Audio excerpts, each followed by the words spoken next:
Okay, folks, now we're back in Photoshop, and this is the image that we finished that was the single shot using the flash on the Honey Badger 320s. Now, we're going to go ahead and process the images that we photographed just using the modeling light. I can't stress this enough that the modeling light on the Honey Badgers is an incredible additional light source that you can use to create very powerful images. So let's switch over. I have already loaded up all the images that we have, which is 19 of them, into individual layers in Photoshop. Now, I'm going to go ahead and speed this video up so we can get through it pretty quickly, at least on your end. But I want to give you the idea of what exactly how I process my images when I'm doing light painting. I like to use the blending modes. There's a lot of other ways of doing it out there. I like using the blending modes, and this is my tutorial, so I get to do the way I would like to do it. So what we're going to do in all the images that we have is we're going to look for the lighter ones. And I like to concentrate when shooting a motorcycle that we do it per sides. Even though during the actual shooting I may have come back to a different area that I noticed, either to light the back of the motorcycle after I've done shooting the front, sometimes those images get kind of intermixed and I'm looking for specific areas of the motorcycle that I'm trying to bring detail out in. So what I'm going to do in all my layers is I'm going to use the Option key, and when I click that, it will only turn on one layer at a time so that I can see all the individual layers that I'm going to work with. Now, I may not use all of these, but these are all the ones that I shot for this. I'm going to get these in different groups and show you how that looks first. So here's all the ones that we did the headlight on. So I'm going to select all these images, throw them in a folder, and we're going to call this group Headlight. Again, English is my second language, so please forgive me. So we have our headlight that we can turn on and off, and now let's see what we have here. That looks like the back side of the motorcycle. That's definitely the front. Here is another back side of the motorcycle. So let's grab these two images right here, drop them in a folder, and we're going to call this rear. So now I'm going to look at the other images, again, by holding down the Option key or the Alt key on the Windows, and I'm looking for images that are going to fit in that rear area right now. You know, that right there is a good rear, but it's also a pretty good side. But I would almost say that's more side than it is rear.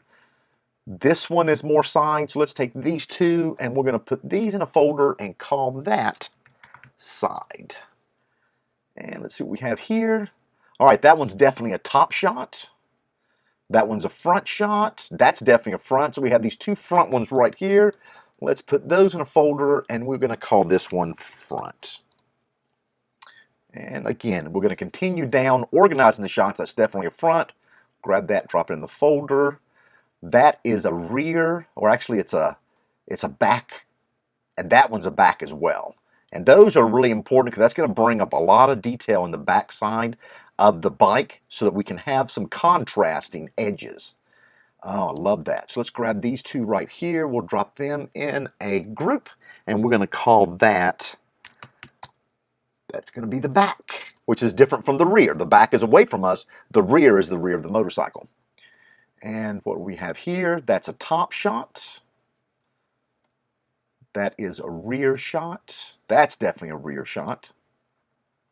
So let's grab those two right there and drag them into the rear, top, low side, and that's a rear. That's a back side. So let's grab that one, put it in the back. Again, you can skip forward on the video if you don't want to hear my voice talking. We'll speed up the other process once we get a couple of these done so you can see how it runs. That is going to be a rear as well. Drop that right there. And that one is going to be a top. And this one right here will be a top as well. So we'll grab these two right here and put those in a folder, and we will call that group top. Okay. So now that we have these, what we're going to do is we're going to look for the one that has the darkest, and I believe it was down here on the rear. So probably this one right here will be our one that we start with. So this one is going to be our base. So what we're going to do is using the light and blend mode, what it's going to do is it's going to look at the layer underneath, and whatever the top layer is lighter, it's going to let that shine through. So let me go and look, because right now I have this little hot spot right here on this tank. So let me see if there's another image where I don't have that. Oh, that's a beautiful one right there. Love that one. That one's a little too hot. You know what? I like that one right there, because we're going to be able to lighten this area up with the blending mode. I don't have any hot reflections. I like the highlight at the very top that kind of defines the curve of the tank. One more just to be on the safe side. That one looks pretty good. Let's use this one as a base. So we're going to take this one, slide it down. That one looks pretty dark. Okay, so basically, this is how it's going to work. So look closely in our palette area. I'm going to take the top one. We're going to turn that one on. Of course, we have that. If we change the blending mode to lighten, what it's doing is it's comparing this image right here that's dark to what is below. So this image is being compared to this one. And notice how it's turning on the light. Hopefully you can see the difference. Now, I think that this back area of the wheel is a little bit too bright for me. So I'm going to go ahead and take the opacity and bring that down. Right about there, I think. And right here where this hot spot is on the tank, I definitely don't want that. So we're going to go ahead and mask this layer.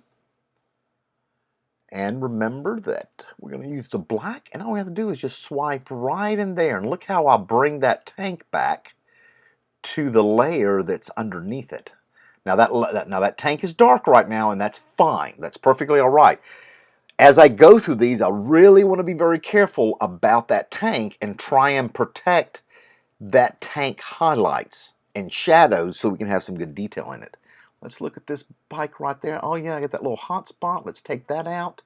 I have some better shots where that seat's going to come through. Take that out right there. That looks great. So let's just go ahead and turn this on and off so you can see it again.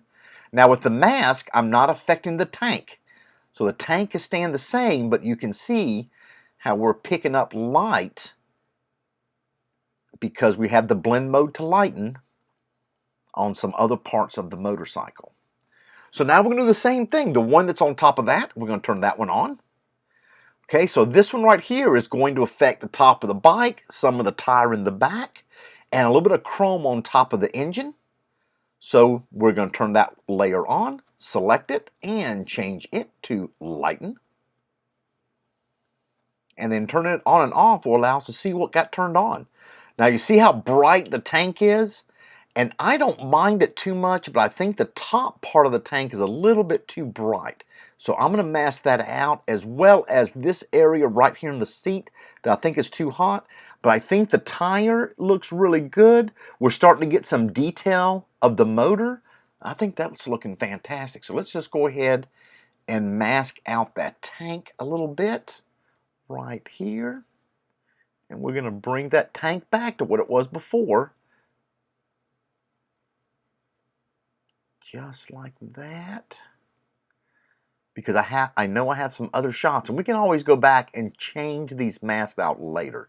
And see this little part right here of the bike that's really hot? I'm going to bring that back a little bit as well. Right there. Because I have a different shot that I think is going to really show that bike off. Or, I'm sorry, show the seat off. So I'm going to go ahead and make this a little bit faster so you can see as I go through these layers, and you don't have to hear me talking the entire time.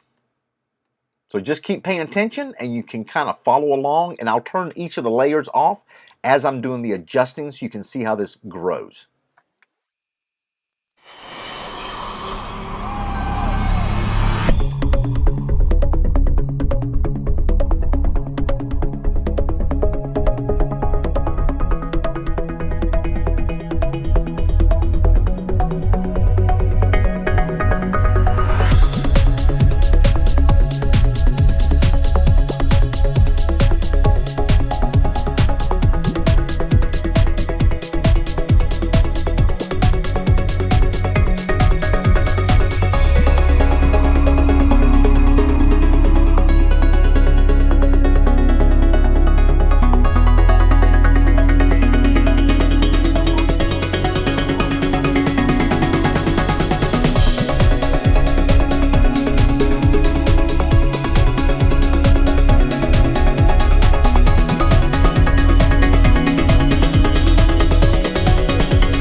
So here we are back. You guys got to see all the layers that I was working on. So what do you guys think about this? I think we did great. Still was having a little bit of trouble with the tank, but I could probably go back and rearrange some of the layers and see if I can bring back some detail. But I really, really love all the highlights that we were able to bring out on the motorcycle by using the LED light on the Honey Badger. It really gave us a different dimension and another tool in your toolbox that you can use for future projects. Let's go ahead and clean up the rest of this area since we're right here while we're talking. And I'm going to go ahead and use my same little thing I did before. Do a little lighten on white. And make sure we're on normal mode. Here we are.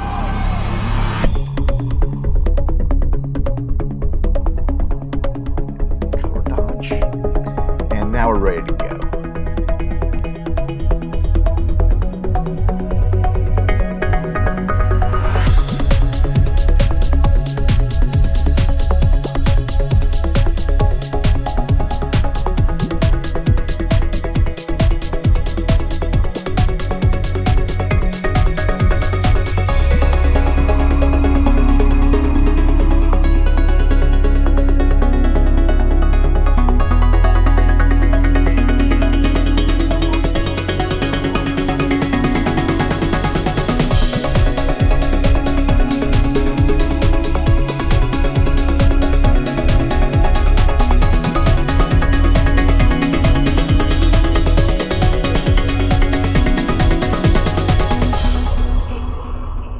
Alright, so here we are with our light painted bike using the Interfit LEDs, and let's compare that to our single shot.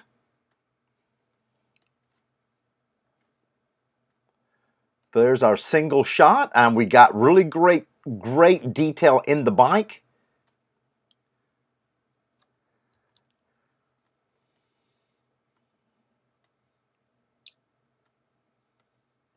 Maybe we need just a little pop of contrast.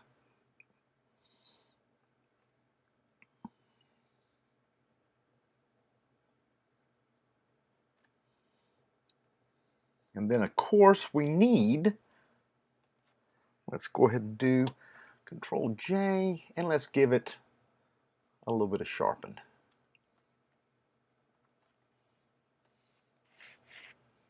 All right, so you can see we have a lot more detail in fins of the engine, small pieces, compared to this one. So it just gives you a different look than you can get just by using a single light source. So I hope you guys enjoyed this tutorial on how to light paint using the Honey Badger 320s. You guys have a fantastic day.